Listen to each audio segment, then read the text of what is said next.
नमस्कार, मेरा नाम निकिता मिश्रा है और आप देख रहे हैं बोलता हिंदुस्तान।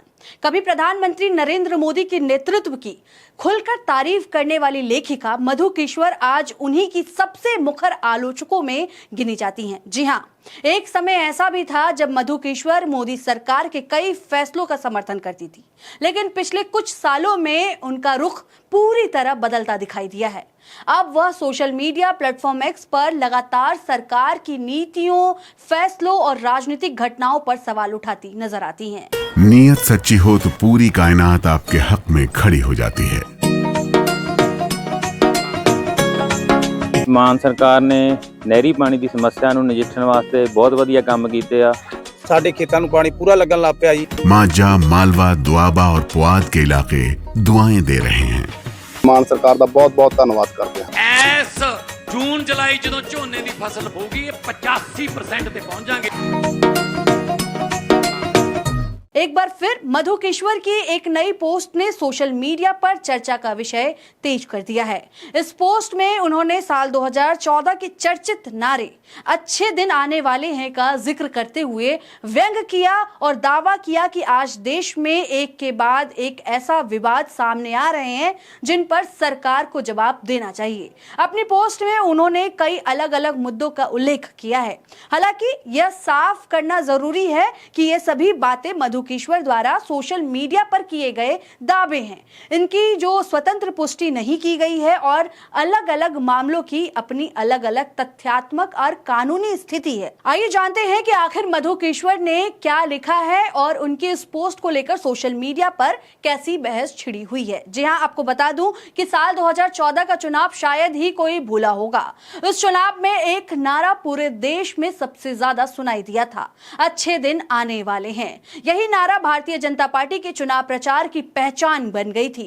सालों बाद आज उसी नारे को आधार बनाकर लेखिका मधु किश्वर ने सोशल मीडिया प्लेटफॉर्म एक्स पर एक पोस्ट लिखी है जिसने राजनीतिक बहस को फिर से हवा दे दी है। मधु किश्वर ने अपनी पोस्ट की शुरुआत में व्यंग्यात्मक अंदाज में करते हुए लिखती हैं कि मोदी जी के अच्छे दिनों की बाढ़ आ गई है। इसके बाद मधु किश्वर ने एक एक करके कई ऐसे मुद्दों का जिक्र किया जिन पर पिछले कुछ समय से राजनीतिक और सार्वजनिक बहस होती रही है।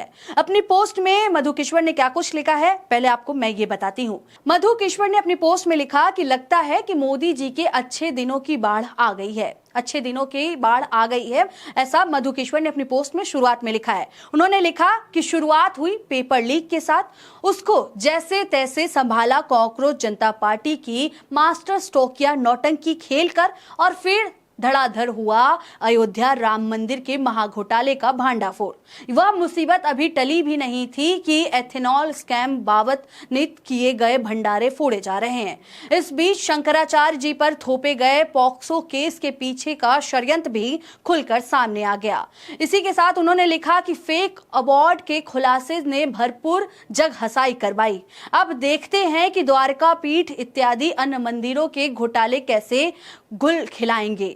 मोदी जी, सुना है आपके लिए अडानी साहब ने एक पुराना सुरक्षित आइलैंड खरीद रखा है। जल्दी से वहीं अपना एम्पायर स्थापित कर लीजिए, वरना कहीं दौड़ा दौड़ा के, इसके आगे डैश डैश उन्होंने लिखा है। अब सोचिए, मधु किश्वर ने अपने पोस्ट में ये खुल के कहा है कि आपके जो मित्र हैं अडानी, उन्होंने आपके लिए एक सुरक्षित आइलैंड खरीद रखा है और आपको वहां पे अपना अंपायर बना लेना चाहिए। ये सारी बातें प्रधानमंत्री, देश के प्रधानमंत्री नरेंद्र मोदी के लिए लिखी गई है।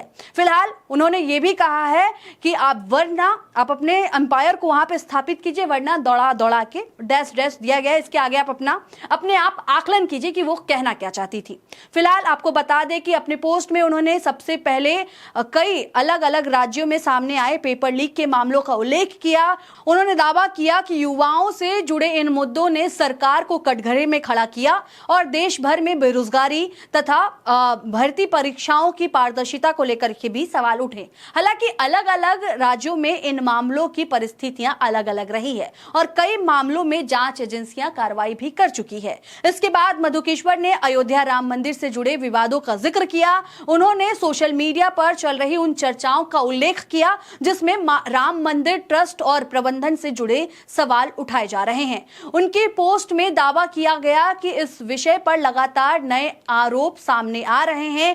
हालांकि इन मामलों में अलग अलग स्तरों पर जांच और प्रतिक्रियाएं भी सामने आती रही हैं और साथ में हर आरोप की स्वतंत्र पुष्टि नहीं हुई है।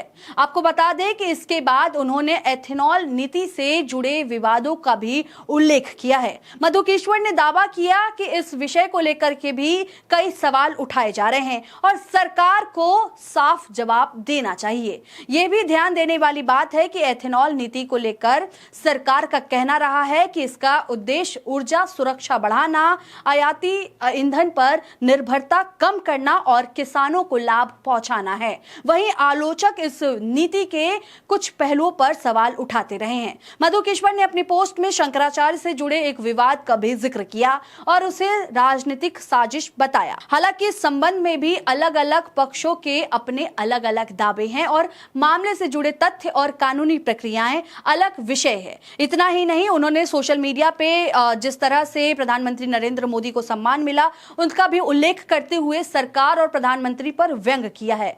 इसके अलावा पोस्ट के अंत में उन्होंने प्रधानमंत्री नरेंद्र मोदी और उद्योगपति गौतम अडानी का नाम लेते हुए भी तीखी राजनीतिक टिप्पणी की है, जिसकी सोशल मीडिया पर काफी चर्चा हो रही है इस समय में। मधुकेश्वर की यह पोस्ट सामने आने के बाद सोशल मीडिया पर लोगों की प्रतिक्रियाएं भी बटी हुई रही।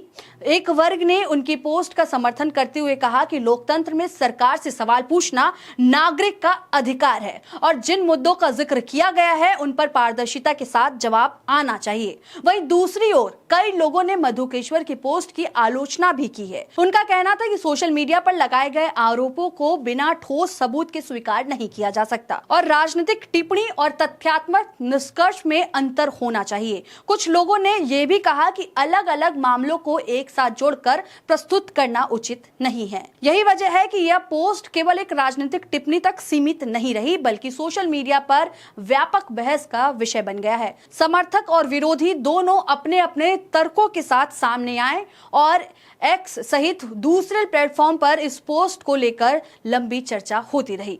लोकतंत्र में राजनीतिक आलोचना नई बात नहीं है। राजनीतिक आलोचना नई बात नहीं है। किसी भी सरकार के फैसलों पर सवाल उठाना विपक्ष, सामाजिक कार्यकर्ताओं, लेखकों और नागरिकों का अधिकार है। वहीं दूसरी तरफ किसी भी आरोप को अंतिम सत्य मान लेना, पहले उसकी तथ्यात्मक जांच, आधिकारिक दस्तावेज यानी डॉक्यूमेंट्स और कानूनी प्रक्रिया भी उतनी ही महत्वपूर्ण होती है। यही कारण है कि किसी भी सोशल मीडिया पोस्ट को अंतिम निष्कर्ष नहीं माना जा सकता है। सोशल मीडिया पर व्यक्त विचार संबंधित व्यक्ति के अपने विचार होते हैं।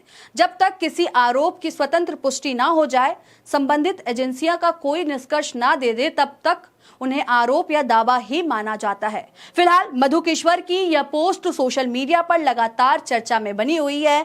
लोग अपने अपने नजरिए से इसे देख रहे हैं। कोई इसे सरकार से जवाब मांगने की कोशिश बता रहा है, कोई इसे राजनीतिक बयानबाजी कह रहा है। अब नजर इस बात पर रहेगी कि जिन मुद्दों का उल्लेख मधुकेश्वर ने अपने पोस्ट में किया है उन पर सरकार या संबंधित पक्ष की ओर से कोई विस्तृत प्रतिक्रियाएं आती है या नहीं। फिलहाल इतना तय है कि उनकी इस पोस्ट ने सोशल मीडिया पर एक नई राजनीतिक बहस जरूर शुरू कर दी है, जिसमें सवाल भी है, समर्थन भी है, आलोचना भी है और जनता का इंतजार भी है। जिस तरह से मधुकेश्वर ने अपने सोशल मीडिया प्लेटफॉर्म पर पोस्ट किया है, तमाम मुद्दे उठाए हैं, जिस तरह से उन्होंने कहा है कि मोदी जी के लिए अब अच्छे दिन आ गए, एक एक खुलासे भी किए हैं। उन्होंने एक एक मुद्दे को लेकर के पोस्ट भी किया है कि मोदी जी के अच्छे दिन की बाढ़ आ गई है और उन्होंने ये भी बोला है कि जो अडानी हैं, जो मोदी जी के परम मित्र हैं, उनके लिए अडानी ने मोदी जी के लिए एक आइलैंड बना रखा है और वहां पे जाके प्रधानमंत्री नरेंद्र मोदी को अपना अंपायर वहीं पे बसा लेना चाहिए। फिलहाल आपको क्या लगता है इस पूरे मुद्दे पर? आप क्या सोचते हैं? अपनी राय हमें कमेंट्स के जरिए जरूर बताएं। और आपको क्या लगता है मधुकेश्वर के इस पोस्ट पे, आप क्या सोचते हैं, ये भी हमें कमेंट्स के जरिए जरूर बताएं। तब तक के लिए देखते रहें बोलता हिंदुस्तान। शुक्रिया।